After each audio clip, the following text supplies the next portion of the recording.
Hello friends, माध्यमिक N V 2.0 पर आपका स्वागत है। तो आज मैं आपको कराऊंगी क्लास 9 का हिंदी का पेपर सॉल्यूशन। ये त्रैमासिक परीक्षा का लेटेस्ट है 2022-23, आप देख सकते हैं। इससे पहले मैंने 9th क्लास का इंग्लिश और साइंस का अपलोड कर दिया है, वो आप अच्छे से देख लेना, उसके नोट्स बना लेना, ठीक है। इसी तरह से इसके भी बनाने हैं। ये आपको सेकेंड टर्म और थर्ड टर्म में भी यहाँ से क्वेश्चन आपको रिपीट मिलेंगे, ठीक है। इसलिए आपको इग्नोर नहीं करना। आप ये मत सोचना कि इस बार पेपर में आगे तो ये आगे नहीं आएंगे, यहाँ से फिर से क्वेश्चन रिवाइज होंगे। तो चलिए देख लेते हैं। सबसे पहले MCQ 20 मार्क्स के आते हैं, ठीक है, और ये 70 मार्क्स का होता है, 30 आपको प्रैक्टिकल में मिलते हैं। तो यहाँ पे ये 70 आएगा, ठीक है। मिसप्रिंट हो रहा है ये। तो जागरण पत्रिका के संपादक कौन है? पत्रिकाएं बहुत ज़्यादा पूछी जाती है, इंपॉर्टेंट है। सरस्वती पत्रिका बहुत पूछी जाती है। सरस्वती जो पत्रिका है वो महावीर प्रसाद द्विवेदी की है, ठीक है। और जो जागरण है ना, ये है प्रेमचंद की। मंत्र पाठ के लेखक ये भी प्रेमचंद हैं। तुलसीदास जी किस भक्ति शाखा के कवि हैं? तो राम भक्ति की है और राम भक्ति की है। सूरदास ने कृष्ण भक्ति का लिखा था ज़्यादातर, ठीक है, उनके बारे में। भक्ति धारा को कितने भागों में बांटा गया है? तो ये 4 भाग। कौन कौन से हैं इसके 4 भाग? ज्ञान मार्गी शाखा, ठीक है, एक प्रेम मार्गी, राम भक्ति और कृष्ण भक्ति, ये 4 हैं। रानीखेत की कहानी के लेखक इंपॉर्टेंट है, यह है ईशा अल्लाह खां। खड़ी बोली हिंदी की प्रथम रचना है, तो ये है गोरा बादल की कथा। गोदान बहुत इंपॉर्टेंट है, प्रेमचंद का उपन्यास है, ठीक है। प्रेमचंद आपको अच्छे से याद कर लेना, इंपॉर्टेंट है। एक यहाँ पे इनका जन्म पूछा गया, तो ये 1880 में हुआ था। साकी शबद रमैनी किसकी रचना है? ये कबीर दास की हैं, ठीक है। हिंदी का प्रथम उपन्यास, इंपॉर्टेंट क्वेश्चन है, ये 12th क्लास में भी कई बार पूछा गया है, तो ये परीक्षा गुरु है। गबन गोदान ये भी उपन्यास हैं, पर ये किसके हैं? प्रेमचंद के हैं, ठीक है। प्रथम उपन्यास करके पूछा जाए तो परीक्षा गुरु, अच्छे से याद रखना। करुण रस का स्थायी भाव क्या होता है? तो उसमें शोक उत्पन्न होता है, दुख होता है, ठीक है, तो शोक। चौपाई छंद के चारों चौड़ों में कितनी कितनी होती है? 16 मात्रा होती हैं।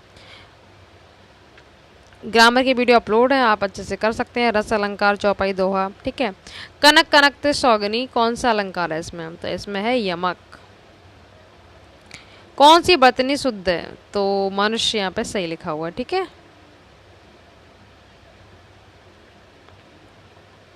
ये वाला कपूत का तत्सम क्या होगा?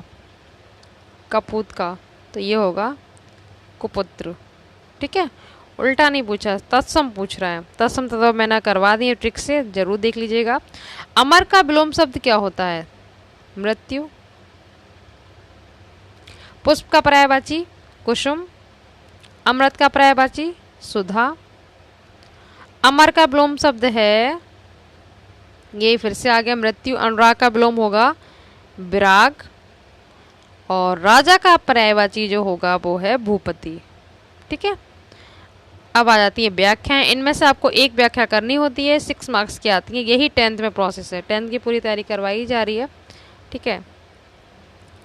तो आप चाहे 9th में हो चाहे 10th में हो, ग्रामर तो सेम रहेगी, चैप्टर बस चेंज हो जाते हैं, प्रोसेस वही रहता है। संदर्भ लिखना, तो वह हरा भरा मैदान था, ये कौन सा चैप्टर है? ये मंत्र चैप्टर है, किसका? प्रेमचंद का। तो आप संदर्भ लिख देंगे। प्रस्तुत गद्यांश हमारी पाठ्य पुस्तक गद्य खंड के मंत्र नामक पाठ से लिया गया है और इसके लेखक प्रेमचंद हैं, ठीक है। कैसे लिखोगे? प्रस्तुत गद्यांश हमारी पाठ्य पुस्तक गद्य खंड के मंत्र नामक पाठ से लिया गया है और इसके लेखक प्रेमचंद हैं, ठीक है। उसके बाद आपको उपयुक्त गद्यांश की व्याख्या लिखनी है। ये जो ये लिखा हुआ है यही आपको अपनी लैंग्वेज में लिख देना, ठीक है। वह वही हरा भरा मैदान था, वही सुनहरी चांदनी निशब्द संगीत की भांति प्रकृति पर छाई हुई थी। तो आपको ये सब लिख देना है। करुण कुंदन का मतलब रोना, ठीक है, बिलाप करना उसको कहते हैं। वहाँ चांदनी कहाँ और कैसी छाई हुई थी, या प्रकृति पर क्या छाई हुई थी? तो यहाँ पे देखो ये क्वेश्चन है ना, वहीं कहाँ पे? हरे भरे मैदान में। वह चांदनी कहाँ, तो कहाँ पे? इसका आंसर आप लिखेंगे वह चांदनी हरे भरे मैदान में कैसी छाई हुई थी? तो निशब्द, ठीक है, निशब्द संगीत की भांति छाई हुई थी, ये इसका हो गया। यहाँ पे पूछा गया प्रकृति पर क्या छाई हुई थी, तो आप लिख देंगे प्रकृति पर वही चांदनी निशब्द संगीत की भांति छाई हुई थी, ठीक है। यहाँ पे यही आंसर इसका आ जाएगा। तो इस तरीके से आपको क्वेश्चन यहाँ से सर्च कर लेने यहाँ पे ढूंढ के, बस संदर्भ आपको आना चाहिए। अब इसके अथवा में देख लेते हैं कौन सी है। ये है मोटर चलेगी बूढ़ा कई मिनट तक मूर्ति की भांति निश्चल खड़ा रहा। ये भी इन्हीं का ही है, ठीक है, किसका, प्रेमचंद का। ये भी मंत्र चैप्टर का ही आ गया है, ठीक है, एक ही चैप्टर के दोनों हैं। तो संदर्भ तो इसका वही सेम रहेगा जो मैंने अभी आपको बताया है।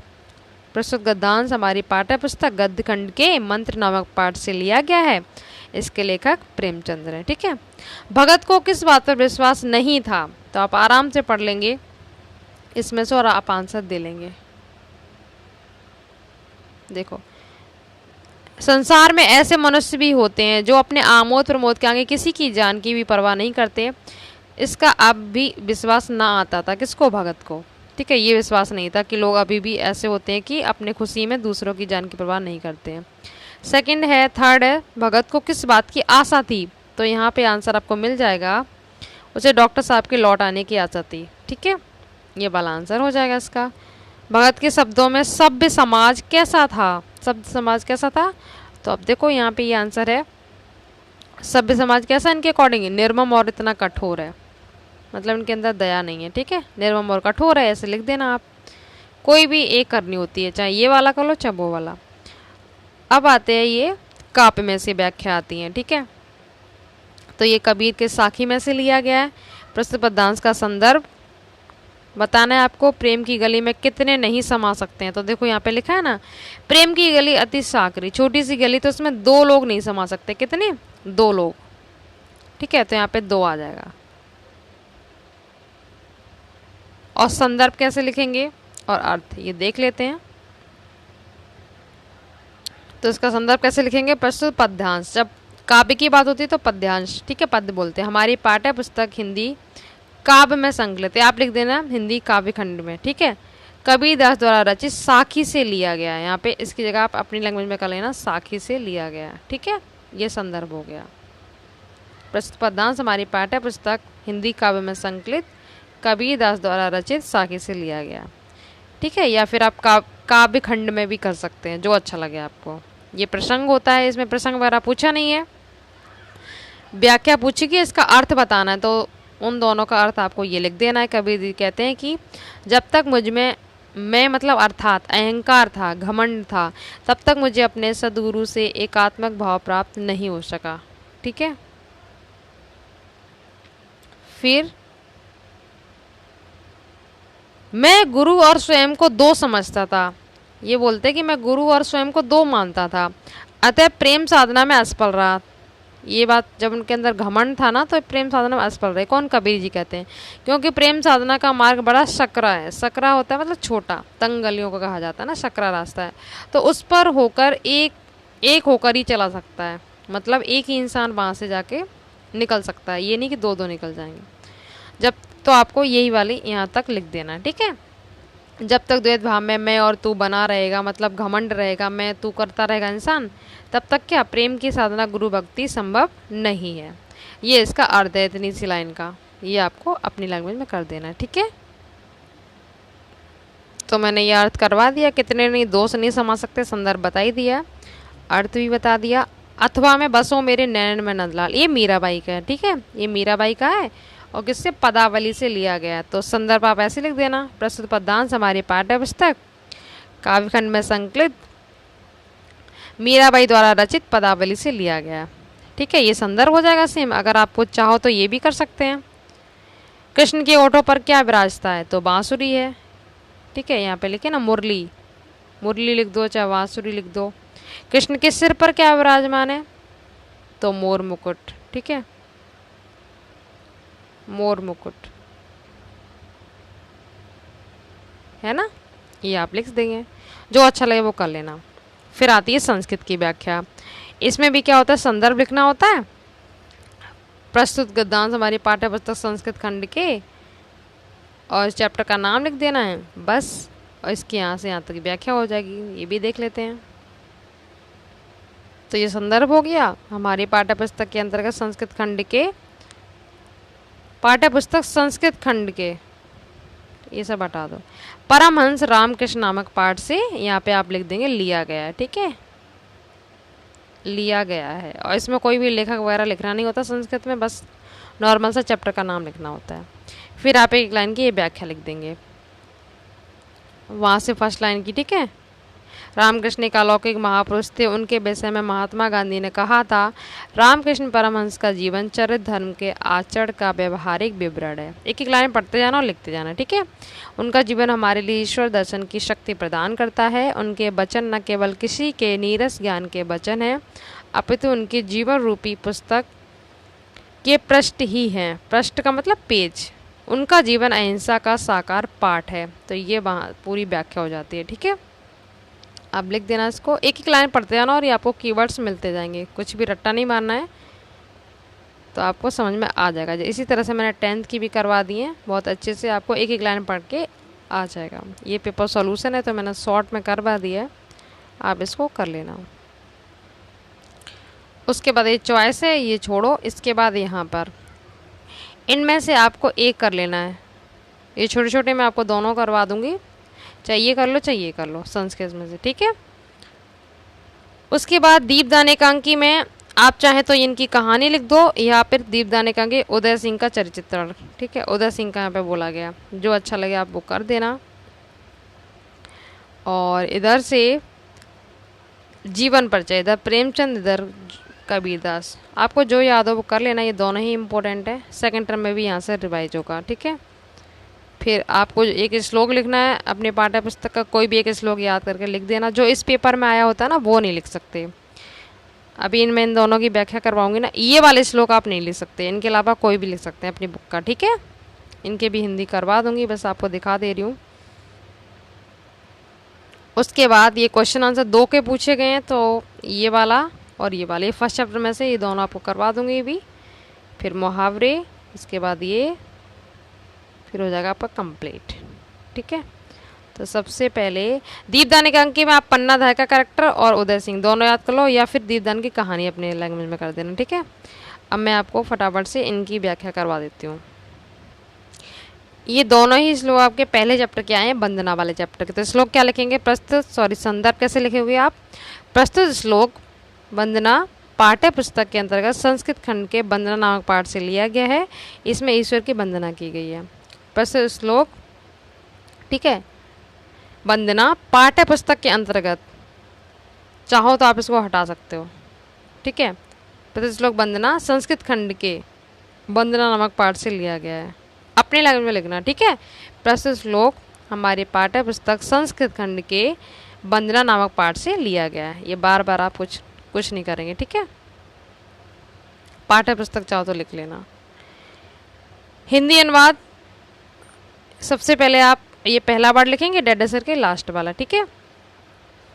तो यहाँ पे भगवान से बोल रहे, ईश्वर की वंदना की गई कि हे ईश्वर, तुम कांति मतलब प्रकाश तेज स्वरूप हो, तो मुझ में भी कांति धारण कराओ। आप वो वही अंदर अपने लाने की बात कह रहे हैं, ठीक है। आप भगवान से बोल रहे हैं कि तुम कांति मतलब प्रकाश तेज स्वरूप हो, तो मुझ में भी कांति धारण करवाओ। तुम पराक्रम हो या पराक्रमी हो, तो मुझ में भी पराक्रम धारण कराओ। तुम बलशाली हो, तो मुझ में भी बल धारण करवाओ। तुम सामर्थ्यवान हो, ठीक है, तो मुझ में भी सामर्थ्य मतलब शक्ति धारण कराओ। ये आपको लिख देना है, ठीक है। उसके बाद जो पहला वाला श्लोक था ना, ये वाला अस्तो वाला, ये वाला ये रहा, इसका संदर्भ यही रहेगा जो सेम। प्रस्तुत श्लोक हमारे पाठ्य पुस्तक संस्कृत खंड के वंदना नामक पाठ से लिया गया है। बस उसके बाद इसकी हिंदी हो जाएगी, हे ईश्वर, तुम मुझे बुराई से भलाई की ओर ले जाओ, तुम मुझे अंधकार से प्रकाश की ओर ले जाओ, तुम मुझे मृत्यु से अमृत्यु की ओर ले जाओ। बहुत ही सिंपल है ये, ठीक है। उसके बाद ये 5 क्वेश्चन है संस्कृत चैप्टर के। इसमें से आपके पेपर में एक तो ये आया है, ये वाला पहले चैप्टर का, जिसमें ईश्वर किम की जगह आपको तेज, वीर्य, बल, ओज, ये इतने वर्ड लिख देने हैं, ठीक है। एक ये वाला है, दोनों क्वेश्चन आपको इनके आंसर यहाँ पे लिखे हुए हैं। भक्तः अस्ता सत प्रतितमसा ज्योति प्रति मृत्यु, ये वही वाला अभी जो श्लोक बताया था ना, अंधकार से प्रकाश की ओर ले जाओ, मृत्यु से अमृत की ओर ले जाओ, ये वही है। तो ये 2 क्वेश्चन आपको कर देने हैं, ठीक है।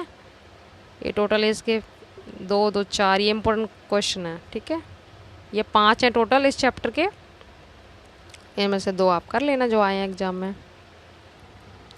तो देखो मैंने ये दोनों करवा दिए हैं, ठीक है। अंधकार से प्रकाश की ओर ले जाओ, ये सब मृत्यु से अमर की ओर ले जाओ, ये हो ही गया। अच्छाई से बुराई से अच्छाई की ओर ले जाओ, ये तीनों इसकी लाइन हो गई। और ये वाला वो है, आप कांतिवान हो तो मुझ में भी कांति धारण करवाओ, ठीक है। ये वाला ये था, तो मैंने दोनों करवा दिए हैं, आपको ये करना है। इसमें आप दीपदान एकांकी की कहानी शॉर्ट में लिख सकते हैं, बहुत ही ईजी सी है, पढ़ोगे तो समझ में आ जाएगी, ठीक है। इधर से ये जीवन परिचय कर लेना जो आपको याद हो, एक एक, और एक एक रचना इनकी लिखनी है, एक एक रचना पूछी जाती है। फिर आप एक श्लोक लिख देंगे, इसमें से मैंने ये और ये बता ही दी आपको, ये आगे के चैप्टर में है, ठीक है। फर्स्ट चैप्टर में से आपका ये आ ही गया है इतना। फिर मुहावरे, आँखों का तारा मतलब अत्यधिक प्यारा, ठीक है, वाक्य प्रयोग करके लिख देना। श्रवण कुमार अपनी माता पिता की आंखों के तारे थे। एक अनार 100 बीमार मतलब एक व्यक्ति के लिए अधिक लोगों द्वारा प्रयत्न करना, कोई एक वस्तु है उसके लिए अधिक लोग उसका प्रयास कर रहे हैं, ठीक है। एक वस्तु का अधिक लोगों द्वारा प्रयत्न करना, जो अच्छा लगे आप इनमें से कोई भी कर लेना। संस्कृत अनुवाद अच्छे से मैंने करवा रखी है, वीडियो अपलोड है, आप देख सकते हैं जाके। वो है पढ़ता है, तो कैसे करेंगे, सा पठती, लड़की की बात होती तो यहाँ पे डंडा लग जाता, शा हो जाता, ठीक है। तो आप अच्छे से कर लेना इनकी प्रैक्टिस। और ये वाला तो मैंने इम्पोर्टेंट में करवाया ही था, वृक्ष से पत्ते गिरते हैं तो कैसे लिखेंगे, वृक्षात पत्राणी, पत्ते गिर रहे हैं तो पत्राणी, फल गिरते तो फलानी लिखते, पत्राणी पतंती, ठीक है। इस तरह से आप कर सकते हैं 2।